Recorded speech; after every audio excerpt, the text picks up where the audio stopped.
What's good, guys? I know it's been a little while, but listen, my nigga Yeat just dropped his new album, LYFESTYLE. You know we got to talk about it because, like I said in the last video, in the 2093 video, me and Yeat are intertwined in a way. So he dropped his new album today, only 8 months after his last album dropped. How do I know that? I just looked back and literally, I've only done maybe like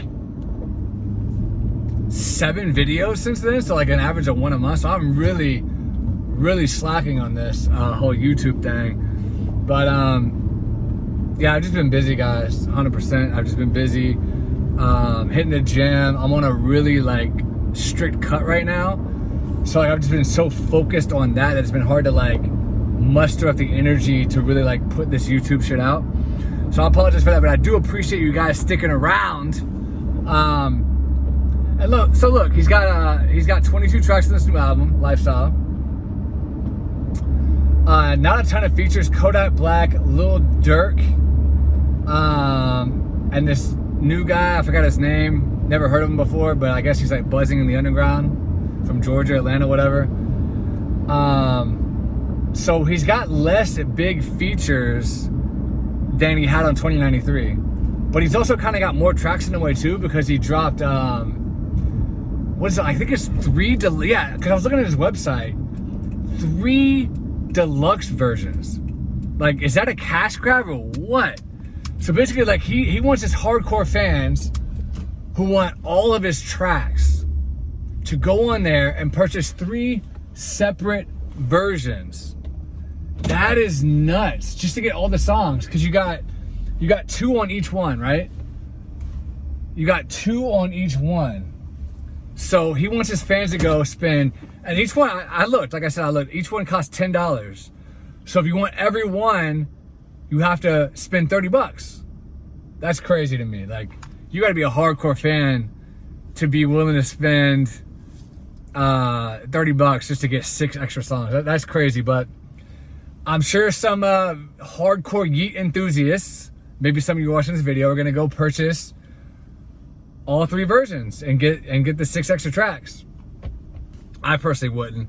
I would just like find a way to torrent it or download it, or someone would probably upload them to YouTube. He ended up doing that on the last one too, 2093. He did like a P2 and then he did a P3 where it was only exclusive to his website. I guess it's a good business decision, but it's fucking a ripoff to your fans in my opinion. It's kind of like taking a movie, which what they do, and they only have it on 1 streaming service. It's like, how the fuck I gotta go buy 3 different streaming services to watch the movies I want to watch? This shit should be regularly available, right? Anyway, I digress. So he's got these 6 songs that you got, extra songs you got to go buy. So he'll probably get some good physical sales there. I haven't listened to this album yet. Like I said in the last video, 2093 was definitely my favorite Yeat album so far, because it just experimented with more sounds that I thought was more interesting, honestly. And it was easier to listen to, and it was just different. I thought it had a different sound. Kind of reminded me more of like a Kanye, Travis Scott sound, even though I'm not a Travis Scott fan, but I do really like Kanye. It reminded me more of like, with the sound effects they use and things like that, I just liked it more. Haven't listened to LYFESTYLE yet. Can't give my opinions on the album, but I'm just gonna give my opinion on what it's gonna sell in the first week. And by the way, let's get back to that.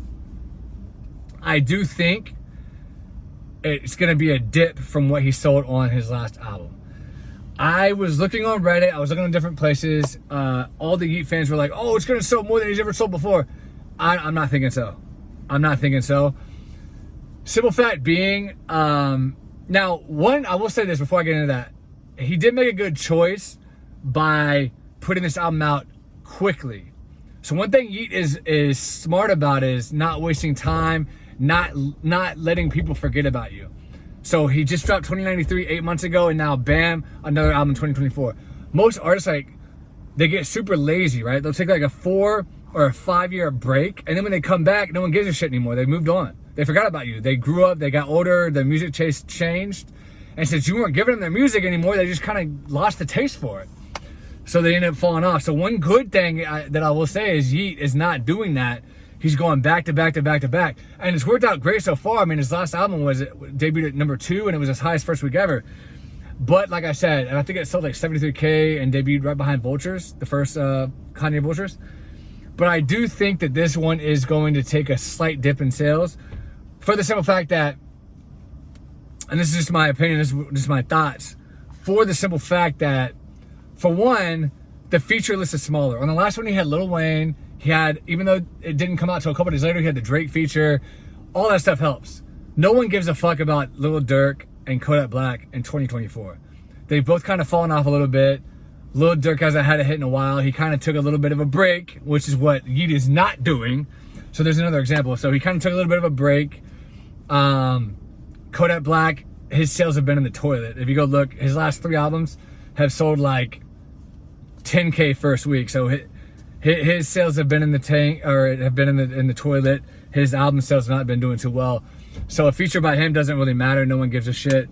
So really, it's all going to come down to Yeat, and he's always done good with that before, but he's never sold like over like 55K solo dolo, until the last one sold like 73.